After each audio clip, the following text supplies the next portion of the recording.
Tristana, Kalista, and also Xayah on the table, and they can't take both, so you would at least get one of them and maybe force your opponent to take Xayah. But it seems like the consensus is picking Rakan first is not really what teams want to do. And this is what I love about Worlds. You have the meta evolve in front of your very eyes. Yesterday, it was all about getting an AD carry first pick, and now we're starting to see people move away from that and say, okay, we can pick a jungler and see what AD carry the enemy picks, try and make them reveal a little bit more. Sejuani is the jungler for Fenerbahçe, and now we see Hong Kong Attitude actually secure a very early Syndra pick here. Yeah, we've seen some mid laners be picked very early on, and like Mark Z was saying, Mission in the mid lane is the man to kind of deliver here for Hong Kong Attitude, and they lock in the Tristana for Unified. So two very good carries that these guys have a lot of repetitions on, but you're going to swap over to the other side where they already have the Sejuani. Crash has only played Gragas so far this tournament, and it's been pretty much those tanky junglers for him.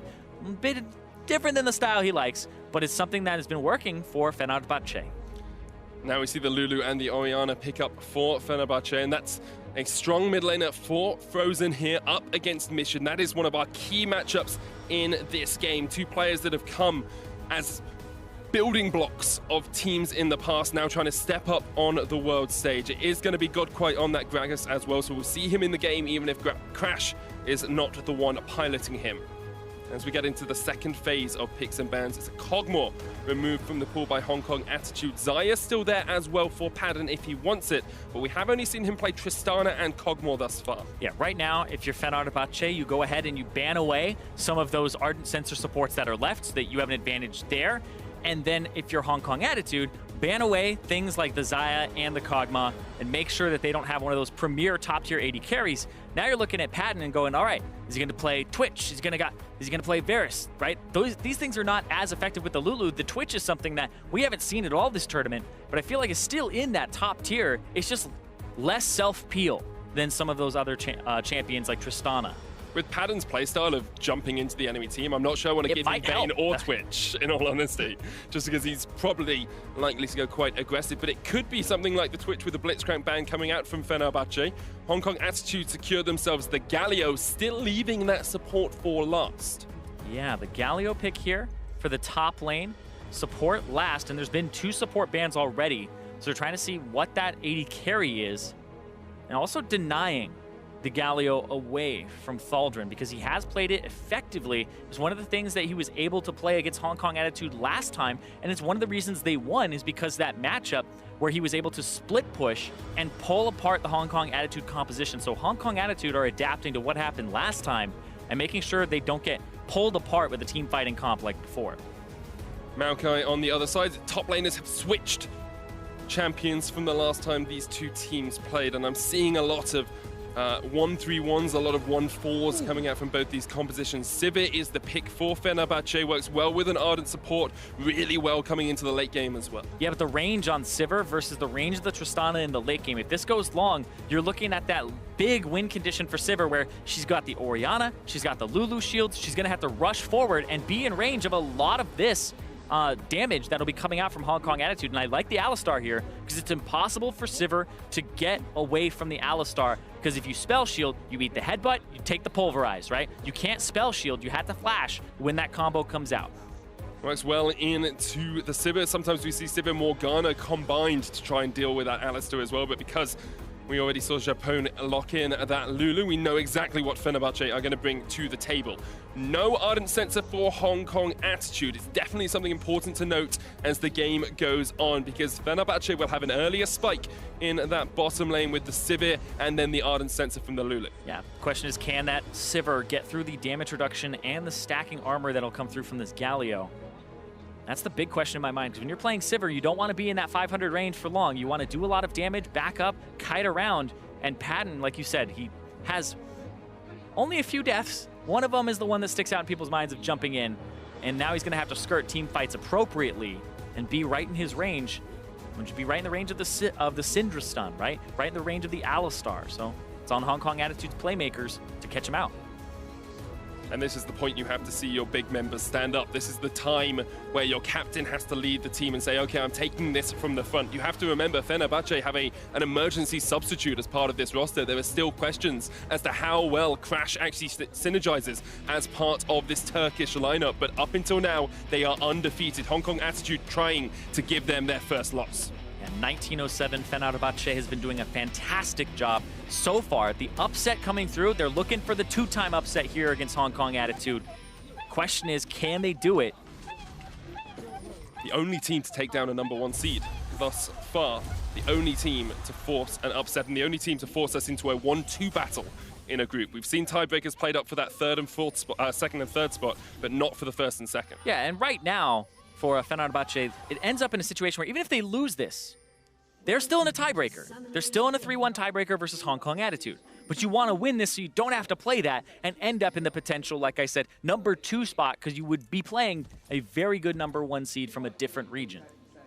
That is always the concern. Hong Kong Attitude, on the other hand, coming in as the 3rd seed representative from the LMS region, the first time we've seen a 3rd seed from LMS. And a lot of people coming into the tournament said that they were better than AHQ, that they should have been the 2nd seed, really, but they really struggled to get through. Didn't even make playoffs in this split, had to qualify all the way through the regional qualifier over in LMS. Well, because they made so many changes to the roster. There were 4+ changes made, including coaching staff, to actually get people in and out. GodKwai was AD carry, moved to jungle, found a new AD carry, right? Top laner at the very beginning of the split, they swapped him out, right? Found this guy.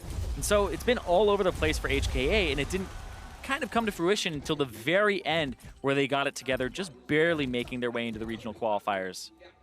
Yeah, they went on a massive losing streak at the start of the split, and then were able to reverse it about halfway through. Of course, a lot of that down to their coach Tabe, who is a previous world contender with Royal Never Give Up a few years ago.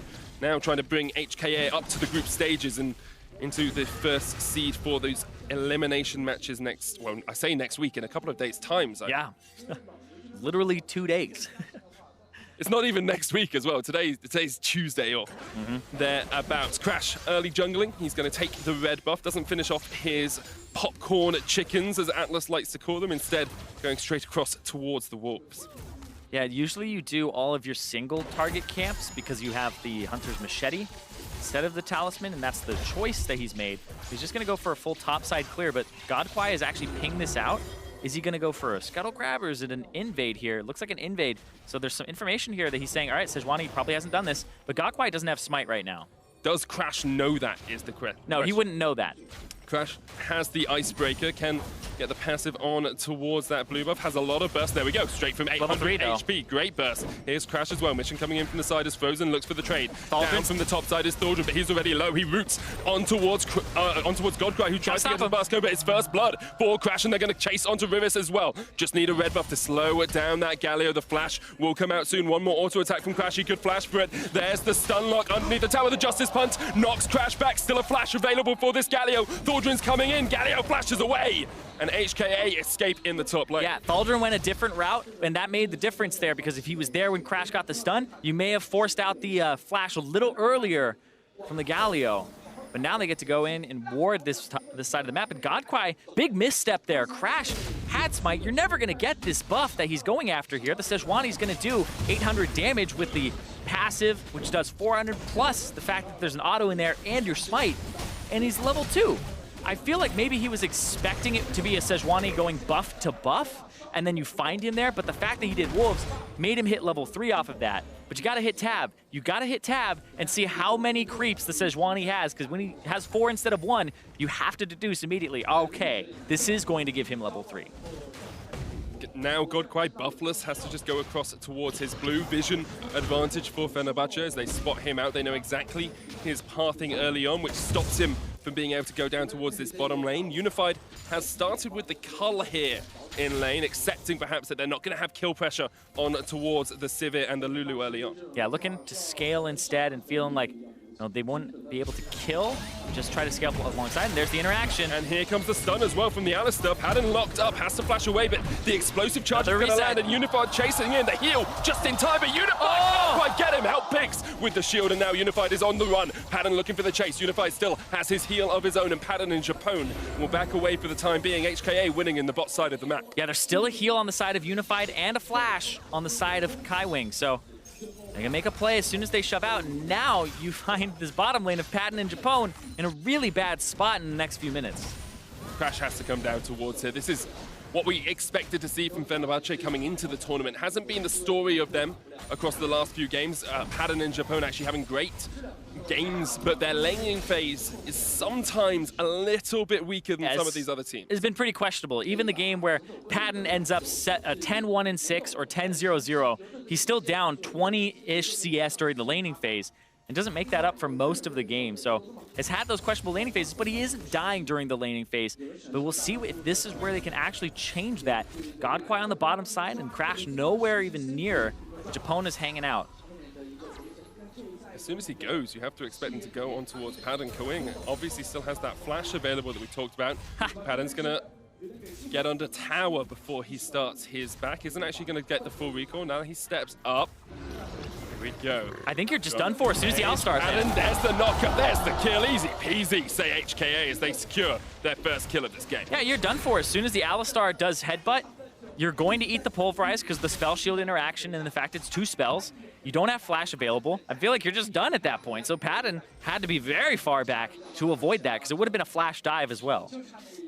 And it equalizes the gold as well. Crash going for a little bit of an invade, but he is on a ward. Exactly. They see him here and they see the Galio coming down as well. Mission hits level 6 and now Crash. Big trouble right now. Gonna get the knockup onto Mission now. Riris is there, only level 4, but there's the shockwave. Mission has to flash away. Crash keeping his summoners, unleash power onto Frozen. And Fenerbahçe come off on the good side of that trade. They got the 2 summoner spells from the mid laner. And they didn't trade any of their own, so yeah, definitely a good trade for themselves. But Kaiwing gonna try to equal the summoner spells up here in mid with his Moby boots he just purchased after that back. Early Moby boots on analyst is such a devastating thing to have to face. Crash is up towards the top side of his. Scatter the Weak comes out. Kaiwing realizes that the Sejuani is waiting in the wings and backs away. No summoners burnt on towards Frozen. Frozen, of course, one of the stalwart performers for Fenerbahçe throughout the split. He is the guy that everyone said, you need to look at this guy. Used to play for Longzhu, such a great mid lane. Hey, he is the carry. again, Thaldrin did this before. Mission's gonna get locked up. No flash knock back, but here comes the tree. And there goes Mission. And this is fantastic from Thaldrin. When he got on this Maokai in the previous game yesterday, he had such a great performance on it with the roots, the ultimate, the Nature's Grass, flanking mid, and then there was that fantastic play where he flanked and helped get the pentakill for Padden on the topside Baron. The Maokai for this guy showing that he loves these tanks and he's such a great team player. Another knockup onto Padden. He is going to get stunned up here by Kaiwing. He exhausts once again from Unify, but Padden is low.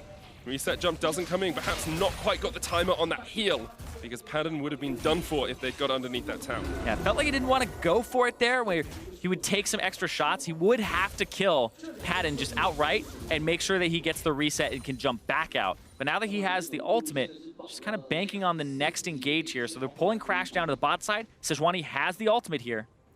Crash not quite going to show yet, perhaps trying to draw Unified underneath the turret first. Explosive charge used on it, trying to force Padden back as much as possible.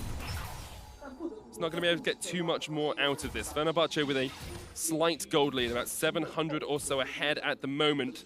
Some of that coming from the bottom lane as well, a 400 gold difference between the two AD carries. And remember, he's going to get Cull completed. He's got about 30 CS more to go here. So as soon as that pops, he pays off in that laning phase where they've been dominating this laning phase a bit here. 16 CS up, shoving him under turret, almost half HP on it, forcing the jungler to come down to help. Even when the jungler has his own blue up, this is one of those situations where you're very exploitable. It's not where Crash wants to be either. We've seen he likes mid lane. He likes to be around Frozen, trying to set him up. Thaldrin, Crash, and Frozen have been the combination that Fenerbahçe have relied on throughout this tournament. And now the fact they're losing bottom, they'll lose this Infernal Drake as well as Hong Kong Attitude look to start this up, and they have that mid lane priority on top of it. So this bottom side with Unified and Kaiwing saving that last pick Alistar has been coming up pretty big for them as the counter after they banned away all those AD carries. And Padden and Japone once again struggling in lane. We said we'd expect to see it, but already being 15 or so CS behind is such a devastating deficit. I know you guys in America are much more used to seeing that than we are over in EU. But yeah, Crash not quite able to connect with the Glacial Prison. We actually aren't, because nobody plays Sejuani in NA. It was actually very low presence until round playoffs. It was actually very shocking. But yes, Sejuani ultis missing and going wide, forever a meme. Indeed. It's like you miss one and it happens. Like, Well, my most Padden played. jumping into fights now as well is a little bit. That's of true. He's played incredibly well. It only has to happen once. Seriously, like my most played champion is Sejuani by a good margin, and you can be a god all game, but you miss one of them, and you're Smithy. It's because it's so obvious as well. Sometimes when these big ultimates, it's a bit like missing a Varus ultimate. You know, it's so obvious when you've missed it that it can cost you a little bit of respect amongst your team members. But at the moment, both teams respecting their opposition. 1,000 gold lead for Fenerbahçe as they continue to get slight advantages across the map. But still, that bottom lane is in favor of Unified. The bottom lane is where I really had to look here too, because Infernal Drake is what came out of that. The fact that they are really going to put pressure on Padden. And remember, this does not just happen during the laning phase. That Alistar will be able to get the better of the Sivir almost every time he's able to get on him with a headbutt. And it's something you have to watch out for. But Japone, we've seen some Lulus use the ultimate, the Wild Growth, to actually stop the Alistar from arriving. So we have to be fast on those as the lanes get swapped here. Pretty sure we saw Japone doing that yesterday when Padden was playing the Cogmore. Unified and Kaiwing do come up towards this top side. It's something we often see around this point because you're looking to try and take that tower down as quickly as possible. Yeah, and now they're trying to swap it, and that was a TP from the Galio to the bottom side here, so we got to push that wave out. And now Maokai will back, and now they're going to swap it. He's probably going to have to TP to the bottom side. Riris just pushing this in. There's going to be a couple of waves lost unless Thaldrin does teleport down here. He's running on his way there now, so perhaps just accepting that 12 CS missing that he will have. They're trying to fight. You have the ultimate here. Sejuani's over on the side. I feel like if you pop that, yeah, they're trying to go, but Sejuani's going to be late. Unified is going to jump away. There's the exhaust as well. Japone not quite able to get the chase in. Wild Growth's been used. GodKwai on the flank now. Is he going to try and engage? But Crash has caught him out. We'll be able to get the stun up in just a second. And second stun on his way. Second stun doesn't quite connect with the Glacial Prism as GodKwai is able to dodge away. Now Unified was backing, but he realizes he doesn't want to be in a crash. As the knock up from Sejuani, he's going to be able to get away with the flash of his own. Frozen still on a flank here off towards the bottom side of this fight. But you see Frozen, like you said, came up top. This will give them priority on the top side of the map. They'll lose maybe some mid lane turret damage, but this is in danger of going down here. I like the fact that he smites the cannon minion. He's going to try to clear this out and let the Tristana reset. Now the next minion wave is here, and it'll be on the turret for just a little bit before the Tristana arrives. Half HP though, that's the question. Can they actually chunk this down and kill it? Nope, just gonna back. They're not risking it. They feel like the Tristana is gonna be there in just a second, and they'll spot her on that ward. Japone not quite at that Ardent Sensor yet either. It's such a big power spike for the support, but he isn't able to get it. Mission. Oh, he's stuck on a wall? Just gonna there you go. There's the Shockwave, comes back. Frozen does get some aggression down onto Mission here. Does have the flash as well if he wants to jump in. Seen that happen a few times. Mission with the cleanse wouldn't be able to keep himself alive through that trade. Man, Unified just gets so much damage on these turrets every time. Even though they start losing those fights, the lane swap is giving them so much tempo that they win it here. And now there's a TP on the backside. Thaldrin trying to make a play. There's the Nature's Grasp. You know the Galio doesn't have TP, and he's on the bot side of the map looking for the turret. The knockback from the Alistar takes the root as well. Stops Unified from being caught up. Here's GodKwai. Crash jumping in from the side. Kaiwing with the flash away, and now Crash isn't able to connect. Fenerbahçe still unable to find the fight they want. But now, Hong Kong Attitude got that first turret. They're going to get this bottom turret on top of it. And now they're just going to lose their top. That's it. They're going to get 2 turrets and first turret gold for just a single one. HKA with that second turret. As you say, Fenerbahçe will be able to get one of their own. The next Drake is a Cloud, not as important to fight over. I wonder if Fenerbahçe look towards the Rift Herald here because they know still that that Galio doesn't have the teleport. Doesn't look like that's what they're going to do as Padden backs on a ward. He doesn't know there's a ward there, so might be caught out, but I don't think anything too serious is going to happen to that Sivir. Yeah, there's just pings onto the Rift Herald to check it with both the jungler and the support. And they see that nothing fishy's going on. They'll get control of the area. And now it's time to fight over mid lane. Who can get this mid lane turret? Turrets are going to be 2 to 1. And you have to answer this Tristana, and you have to run all around. And this is kind of that part of League of Legends that's so hard to translate to solo queue. Because before, it used to be, before the changes to turrets and lane swaps, it used to be hard for people to understand, oh, this is why you lane swap and this is why you do this here. But when the map gets open like this, it's like, why aren't they all mid? Why aren't they all like looking for that bottom turret? And it's very difficult to actually translate this to your normal games. But what's going on is they're just trying to get pressure based on, hey, I pushed this out for 30 seconds. Now, your Tristana and Alistar get to make a play mid, they get to get some objectives, they get wards down, and then maybe you have to go back top and CS the wave, right? And it just ends up being something where it doesn't feel like you're doing much impactful, but you're just trying to keep the current state of the game. And Thaldrin, that was stylish. Yeah, it was pretty sly there as he jumps underneath the Justice Punch. He's like a boxer, sting like a butterfly, float like a Galio. As the Maokai is able to dodge around. The Rift Herald has been started from HKA. Superb vision control around that. 3 control wards in the river for them. And it's one of those areas that you think they shouldn't have had control of because they were pushed to their tier 2 top just before that. But the fact that people got chunked out and they weren't able to actually push that area themselves, there would be control wards everywhere. And Fenerbahçe did not go for the Rift Herald. I think something else that's hard to sort of quantify at times, Zirene, is the playing around item spikes, playing around like waiting for the Ardent Sensor. So that's probably what these teams are doing at this point. You know, you've almost got an Infinity Edge on Unified, you've almost got an Essence Reaver on Padden, you've just finished an Ardent Sensor on Japone. You're saying, okay, in 30 seconds to a minute, we'll be a much stronger team than we are at the moment. Yeah, and just looking at gold differences, we see that the gold is even pretty much at the top, but 1,000 gold on Unified over the Sivir. So you talk about the item spikes when they come through relative to your opponent. That's a great time to fight. This Cloud Drake may just be something that they don't get until it's like, okay, we have this advantage. I got Infinity Edge. He's obviously just going to be on Essence Reaver in parts. It's time to fight. It's very reminiscent of the game yesterday between these two teams. Pretty slow to start off, HKA taking an early advantage, and then Fenerbahçe at the end were able to win a couple of fights, got a couple of Baron steals, which definitely helps you out as well. Crash and Frozen being able to secure that objective. I'd like to see that happen once again. Yeah, they're just trying to muscle down the top lane here, but that'll be not the Cloud Drake. They're going to try to go mid. It's a flank here. Alistar on the opposite side. Good flash from Frozen to avoid the knockup, and he will be able to escape. They Rift Herald as well here, so this is going to be that mid turret going down. Much better turret to take than that tier 2 top unless you're going to continue to push. Is this a flank? Is this a collapse? Fenerbahçe are all coming down. 3 members going to join. Thaldrin not with a TP yet, so it's going to be a 3v4 for the time being. Galio's on his way. Of course, that's the hero's entrance to join. And now we're going to see Padden have to dodge around the side of this fight. The knock-up onto Crash. GodKwai looking for the stun as well. Riris comes in. They just jump away, and actually, Fenerbahçe are able to escape from a fight that HKA would have loved to take. Yeah, Crash didn't get knocked back there by GodKwai's barrel. Looked like his model was really big from the wild growth, but it just went a little bit in front of him, and it didn't actually make contact with his hitbox. And it was almost a massive fight between the two teams. You looked, as HKA, you were saying, yeah, we're collapsing on them. There's only 3 of them here. You've got no TP on Thaldrin, so he's going to take a while to join as well.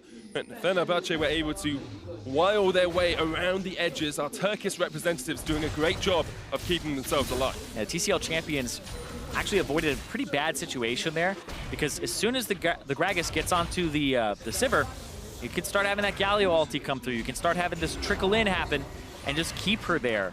That range is going to be a big issue moving into the later parts of this game, where she's just outranged by a lot of the abilities on Hong Kong Attitude, as well as the Tristana as she levels up. There is the Infinity Edge finished on towards Unified. There is an Essence Reaver on the other side, alongside the Ardent Sensor. That will make up some of that gold disparity between the two.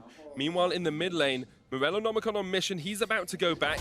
There's a needlessly large rod bonus on towards Frozen, and Mission has gone Blasting Wand and Amplifying Tome to back up that Morellonomicon. Looking for Void Staff as his second item to just try and burst. Some go for Liandry's. This may be, you know, possibly a Liandry's, since both those actually build into it eventually, but I feel like this might be Void Staff since he's up against an Abyssal Mask very early on in the game.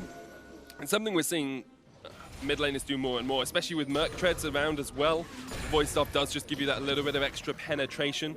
Fenerbahçe now trying to see if they can step into the enemy jungle. We haven't seen as much from Crash in terms of pre-20-minute aggression as we usually do from him as a player, and I think we might have to sort of change our expectations of Crash as a jungler at this tournament, because throughout the entirety of planes, he has been a bit more passive, maybe looking for 1 or 2 mid lane ganks early on. Now remember, jungling is always a team thing, it's a team effort, and Crash understands that instead of just walking blindly into the jungle and being caught out, make sure that people are communicating, and that's kind of the weak part here for FB, is the fact that emergency substitution and the fact that the team been communicating in English from what we've heard. And Crash, you know, is still struggling to have Frozen kind of translate for him and make sure that they are all on the same page. So it's not as clean, not as easy in terms of the flow. But you switch them onto junglers who have easier abilities to combine in a team fight. Glacial Prism, Explosive Cast. And I would say ones that don't have to be early in their aggression, right? If you're playing something like Kayn or you're playing something like Rek'Sai, you definitely have to communicate with your team because your biggest power spikes over the enemy jungler are early in the game, and then you have to kind of scale and try to be ahead of them. So you really rely on what your team is doing, and they have to give you resources, whereas these junglers can really give resources away. They can show up in the lane, help push a wave out. They don't care if they lose their top side of the jungle, right? You just keep doing things like that.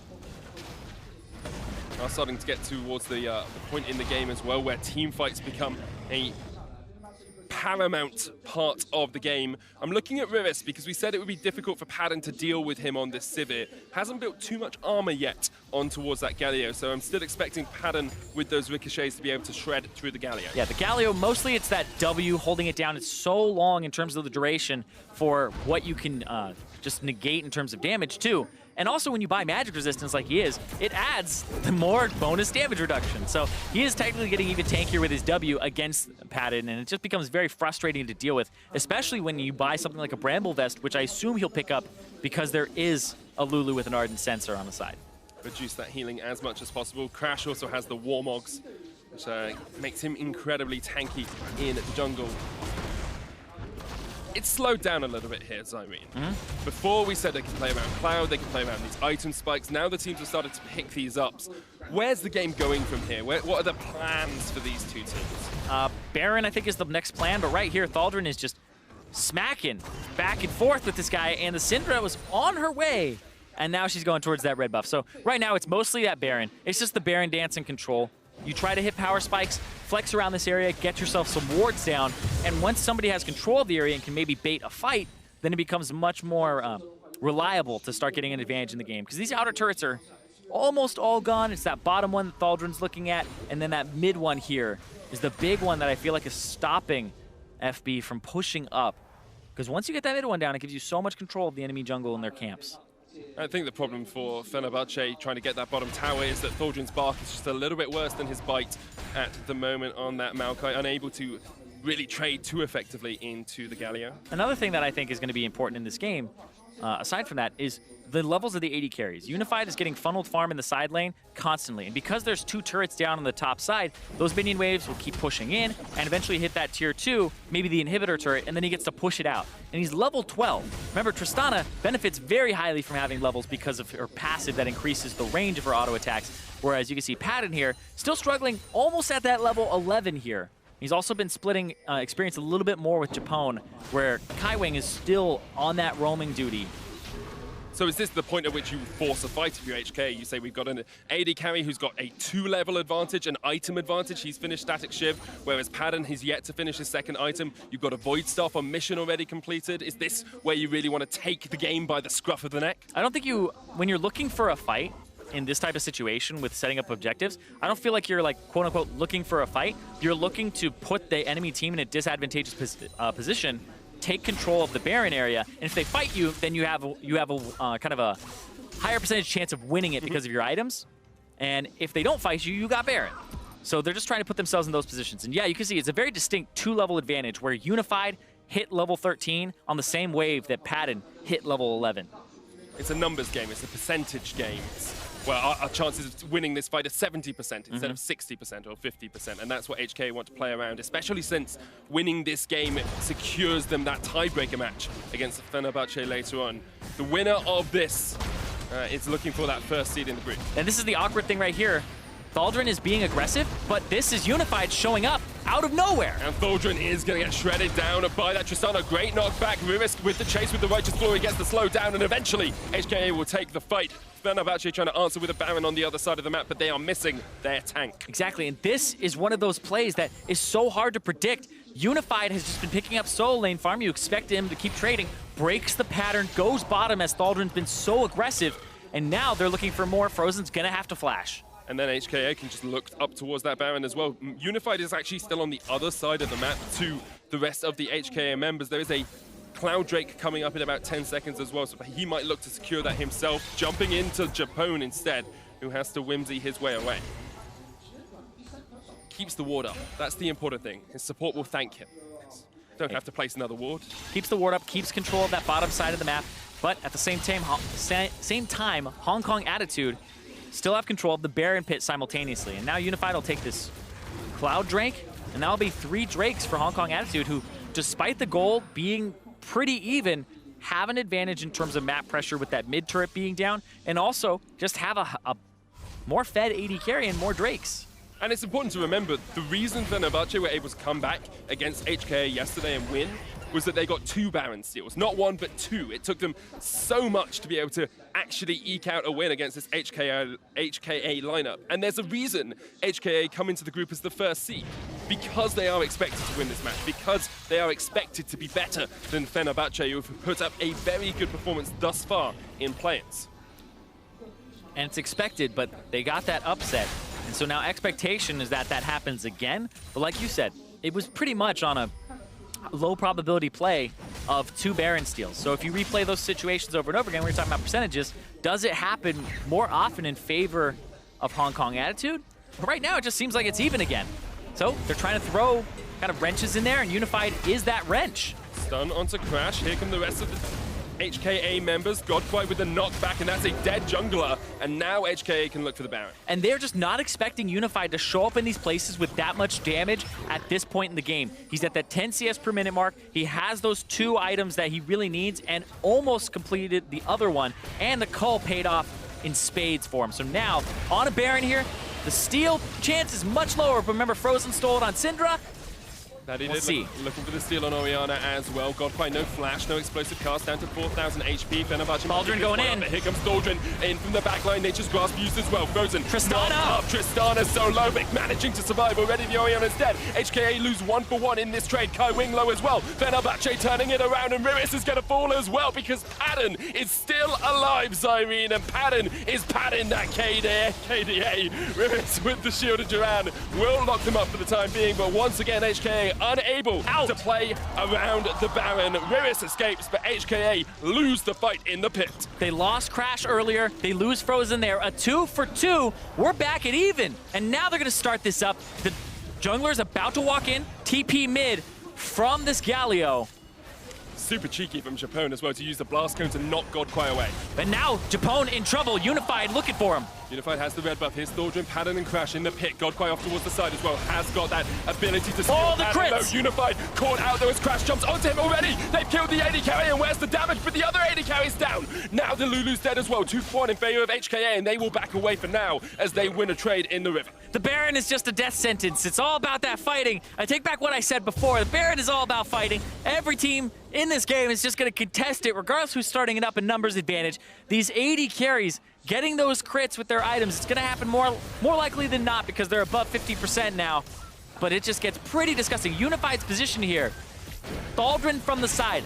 Brilliant here. Again, he gets knocked up by the tentacle. The tentacle smash stopped Unified from repositioning there with his flash, with his rocket jump. He wasn't watching his feet. That happens so often. And it forces him out of the fight as well. That final ricochet taking him down to about 100 HP.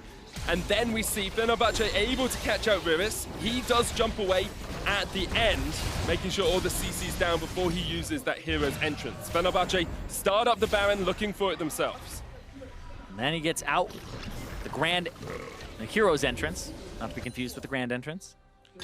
And then after that, Fenerbahçe with the Baron were unable to take it because of the TP coming back in from that Galio. He was then able to distract them and make sure that Fenerbahçe weren't able to take a stranglehold on this game. And there were some pretty disgusting crits too from Unified onto Padden, and then it just ended up being this big crit that took him to half HP. He gets taunted, and he's flailing in that position, but now you're looking at Unified as a level 15 Tristana to level 13 of Padden. Unified is the same level as an AD carry as Fenerbahçe's top laner. That's impressive when you can get that sort of extra experience on your AD carry. And you look across the rest of it and it's pretty even. A level advantage for Crash over GodKwai. Japone has 1 level over Kaiwing. And that's where those extra levels have come for the Tristana, putting him into the side lane. And this is always something where people will ask, well, why don't you just do the same thing with your AD carry? Tristana is not the same AD carry. She's so safe. If you put a Twitch in the side lane, he's going to have to sneak about and be really clever about this. But Whereas Tristana, you can push past the halfway point because you're so confident in rocket jump and buster shot. You have two forms of getting away and self-peeling, whereas Sivir would have to pop ultimate and run. It's a long cooldown. And then there's so many gap closers. We see, like, why would a Kog'Maw go up there by himself, right? I've said, don't do this at home unless you're Tristana, and that's why she's got such a high priority on her too, is she can do these types of things. And it helps you get these extra items, this extra farm as well. 3 items completed on towards the Tristana. GodKwai not quite able to connect onto Crash as Kaiwing goes in. And they're just trying to force Crash away. It's a vision game. This is exactly what we saw yesterday as well. Vision around the Baron, so paramount for these two lineups. Vision and getting that farm. See Unified hitting that level 16 here. Has a lot of CS right now, still at that 10 per minute mark or slightly above it. It's looking for camps. Goes for the red buff here. On the bottom side, they're just picking up farm back and forth. Mid lane is farmed up as well, both of them sitting just over that 10 CS a minute mark. And you see a Rabadon's Death Cap avoids stuff on towards a mission. And Frozen, on the other hand, haven't yet seen him really hit a shockwave and yet to show up at players. Yeah, that's very true. Frozen hasn't had that huge amount of damage just yet, but he is at that Orianna 3-item spike. I really like this when you have that Void Staff after you have the Luden's Echo and Morellonomicon. I like the Void Staff though a lot. That's the big one, is that's where you really start getting those big, massive, juicy shockwaves on these carries. And interesting, Unified actually thought he was going to go for maybe QSS so he could get out of the CC, but he goes for the armor penetration here of the Last Whisper to go up against the Sejuani with her single item, with the Maokai with his item. And that's about it in terms of what he's penetrating in terms of bonus armor. There isn't a whole lot, but if he's only hitting those tanks, then it's worth it. Maybe just trusting the fact that he can position around the edge of these fights. Seen him play Xayah a couple of times this tournament and played it incredibly well. Good positioning, Trist just as safe as the Xayah. Fenerbahçe once again pushing forward to see if they can get some vision control around this Baron. HKA could look for their 3rd Cloud Drake of the game if they wanted it. No dragons yet for Fenerbahçe. Kaiwing has a flank possibility here, but doesn't quite go all the way in. Just going for wards, and I'm watching Thaldrin. This guy has been huge in these fights. His setup, his approach with his Nature's Grasp is really what makes it so that FB can get off on the right foot and takes Hong Kong Attitude by surprise. Now, though, this is the 3rd Cloud Drake that's going to go over to Hong Kong Attitude. 3 Cloud Drakes and an Inferno. That's a fiery tornado indeed. And HK will be trying to rain down the pain from long range with this Unified Tristana. So close in this game. 500 gold the difference at the 32-minute mark.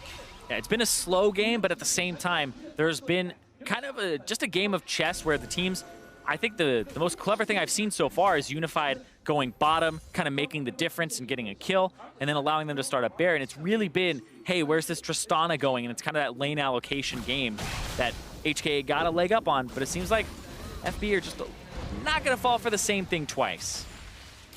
But I mean, triple Cloud Drake is not to be underestimated. It is a lot of movement speed that starts flowing your way.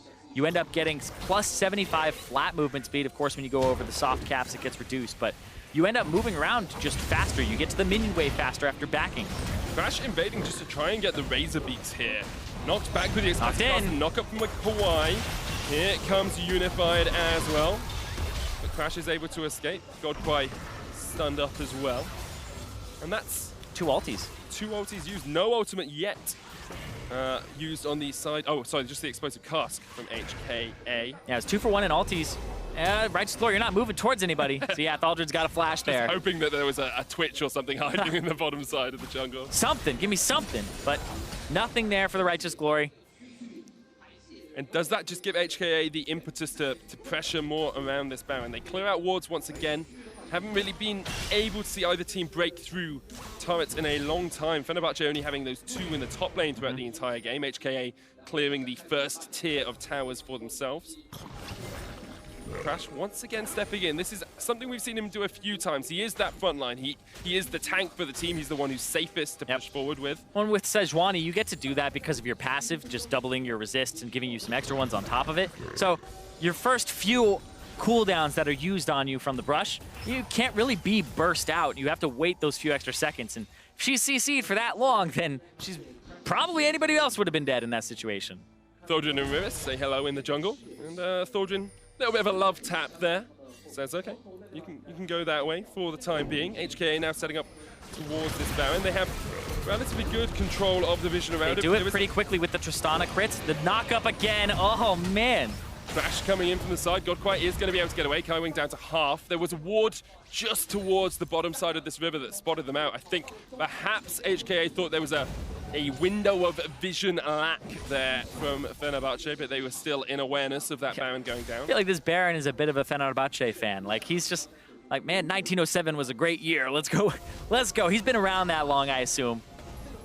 But the two knockups have been actually really random. I don't think there's any way to really control that. You just know in terms of the pattern where, you know, he'll do like the line and then he'll go for the knockup. Those types of things. You know which ability the Baron will cast, but they're not watching their feet, and he's putting it right on the AD carry both times. He's got it out for Unified.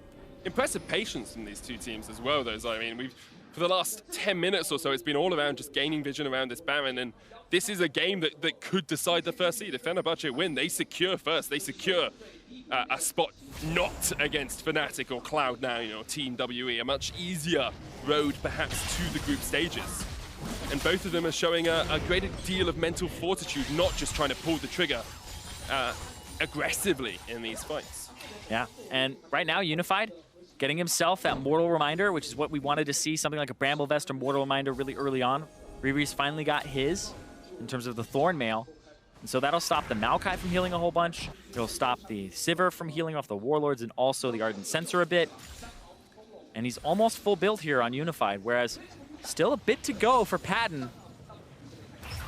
That's three and a half items or so on Padden at the moment, perhaps just lacking a little bit of that extra gold.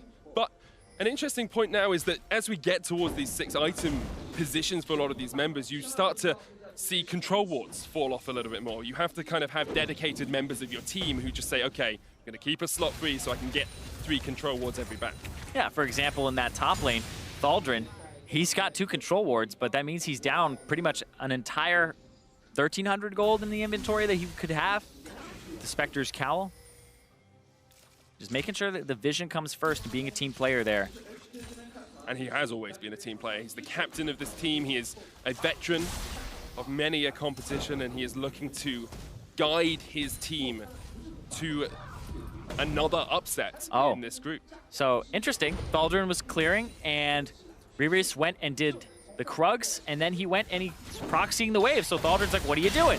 Looks like he's trying to free himself up to roam. Shockwave hits onto Mission. Crash was knocked back. Unified's going to open up. Oh, the Lulu! On a gun. Japone is low. The Unleashed Power takes him out. And now Mission's got the first kill. Crash jumped on by Unified. This is going to be a jungler down as Padden tries to see if he can ricochet some boomerangs around, but not going to have the damage. Yeah, and it just looked like the damage just completely wasn't there just yet on the side of Fenerbahçe, whereas Hong Kong Attitude, they're going to start this up, and it looks like they're just going to trade mid-turret for Baron here. They don't want to contest this. Pretty different than the way the last few fights are going, and these guys are low, too. They won't quite even get the mid-tower for it. Galio has the flank here. Riris looking to see if he can catch out Padden.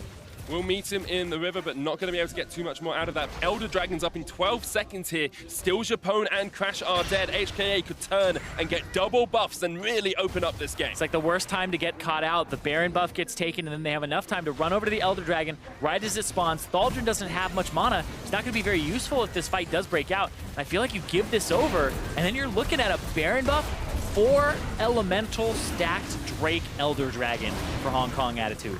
That's pretty darn devastating. This Cloud Drake's buffing up. You've got an Infernal in the mix as well. And let's have a look at how this all started off. Yeah, Sivir's in the mid lane. That's why they go for this, because the Sivir is there. The ultimate from the Orianna comes out and only hits Mission, but it's not enough. And then this big combo comes through, and that gets the flash as well as the wild growth out of Japone, so he can't really save anybody.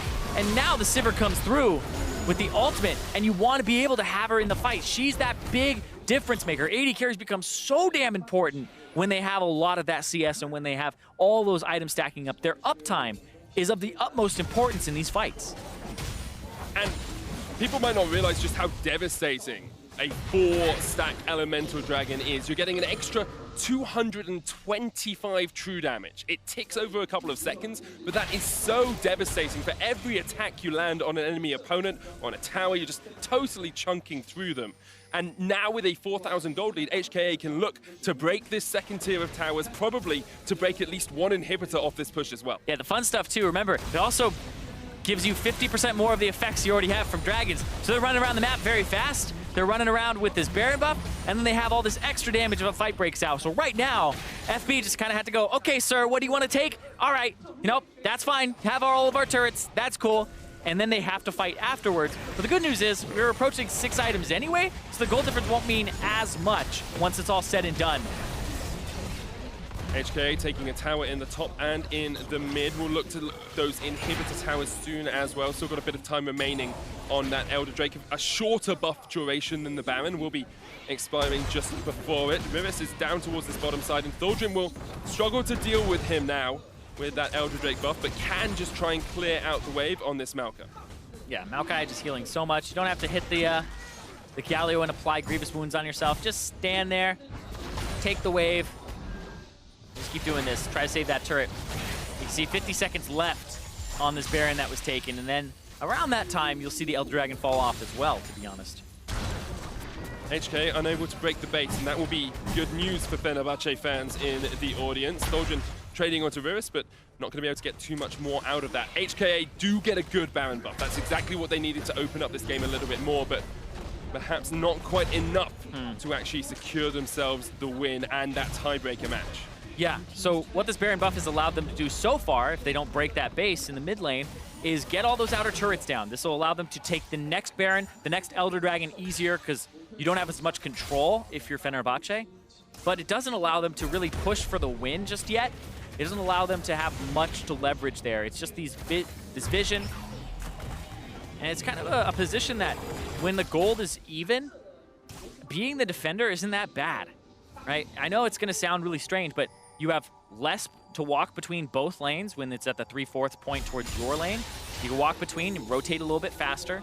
You just have a small area to cover, right? You don't want to have to cover something that's like a tier 1 tower all the way out there, right? Condense everything, pull your forces back into just this base, and just play around objective timings. Especially against something like a Galio that can move a lot quicker between lanes. If you can run across with the Maokai and get your Nature's Grasp off sooner, you kind of mitigate the ability of a Galio to jump around. HKA do get 6,000 gold off that Baron, put themselves about 6,500 gold in the lead at the moment, but the later you get into the game, the more people are at that 6-item spike, the less having that extra gold matters. It's going to sound really strange, right? But the fact that Hong Kong Attitude weren't able to crack an inhibitor is very big, because now it's going to come down once again to team fights. That's pretty much how this game is going to be answered. And that's why I'm not saying anything like Hong Kong Attitude, like fantastic lead, fantastic Baron, anything like that.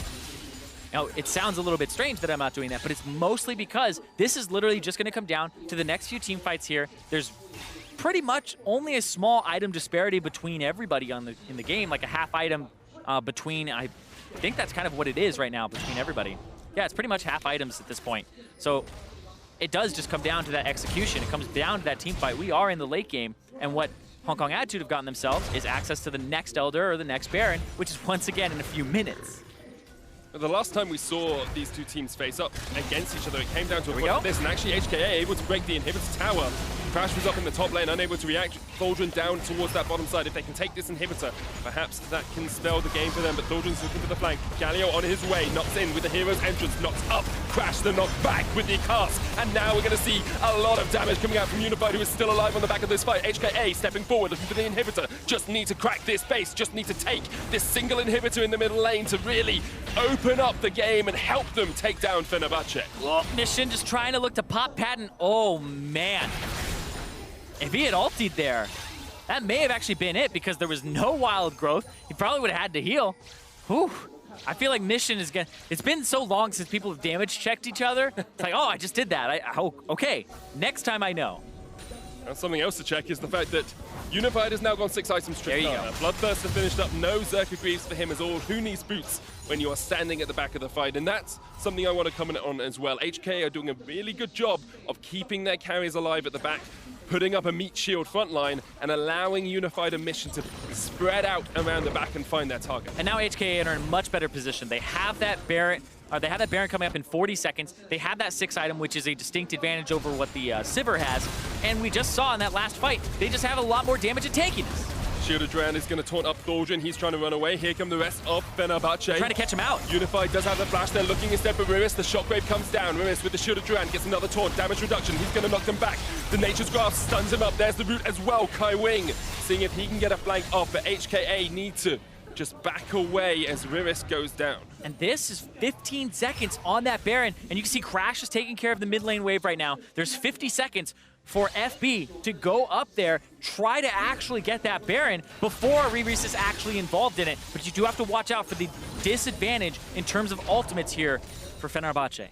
Crash has struggled to be with the team at times this game. He's been that front line, got caught out a couple of times, one of them leading to HKA getting that original Baron, and now he's the one that steps up. He wasn't involved in that last play, but he needs to be involved now. It's a Baron fight. It's a Baron dance here, Zirene. They're just trying to rush it. They only have 20 seconds before that Galio is back up with TP, and they don't have the ultimates just yet. You can see Shockwave back up. Now, Thaldrin is about to have his ulti. They're going for a 50-50. This is just like the last time. Fenerbahçe won it the last time. They're looking to win it once again and take the game against HKA. Tristana's going mid. They aren't actually committing to this. Tristana's not there, but the steal from Mission across the wall. Zirene, he gets it. Fenerbahçe looking for the fight, but Unified is looking for the win. He's going in. He's got the Baron. He's got the minions. Jump to the base. Jump to the Nexus Towers, because Unified is going to end the game. That is some Hong Kong attitude for you. Padden trying to stop him. Can he get Unified? It's the AD carry battle. Cannot get the Nexus, but here Galio comes Galio. Unified jumps in, Padden trying to try, and Unified wins! And Hong Kong attitude are going to take down Fenerbahçe. The Nexus falls, and HKA take us to a tiebreaker. That was insane. There was so much buildup for just that moment, that decision to put Unified straight down the mid. The fact they had cracked the inhibitor earlier made all of the difference to get that advantage. Mid-priority, baby. And how much is that going to play in the minds of HKA? They'll be incredibly overjoyed to take that win. They'll be incredibly overjoyed to have a chance to take the first seed in Group D, and Fenerbahçe just unable to secure the Baron and got out-rotated by Unified and Riris at the end.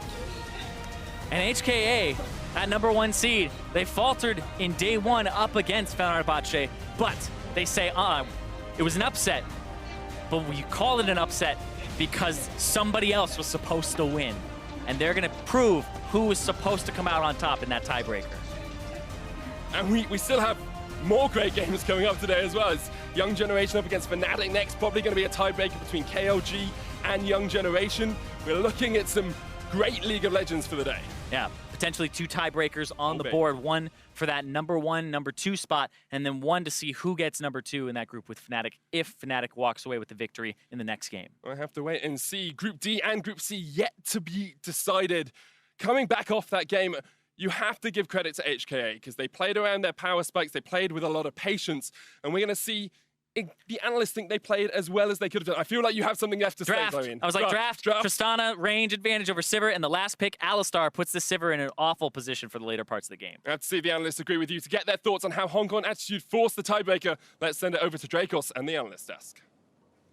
Thank you very much, Medic. Of course, backs against the wall, pressure is on, and Mark Z makes the right prediction. Careful, guys. Don't bet against me. I'm going to Vegas after this. All right, but ultimately, there's so much happened that game. So many back and forth, so much that we could talk about, but I think it's best to just look at this replay of the final fight brought to you by Acer Predator, because this steal, this finish was insane. The funniest thing is Rusty calling that Syndra's going to steal this Baron right about now is when he called that out. Yeah, it's amazing how that happens. It's the second Syndra that we have seen steal a Baron in this tournament, and I believe it had a Gragas jungling with it. It's just the will of the gods, it seems, and HKA gonna get that win. And just to bring it back, as we watch this Tristana end the game, that was Fenerbahçe with the Syndra and the Gragas stealing the Baron from Hong Kong attitude. I mean, to be fair, as we see Unified close this game out off the back of the Galio support coming in, getting that little bit of damage reduction going in, going ham.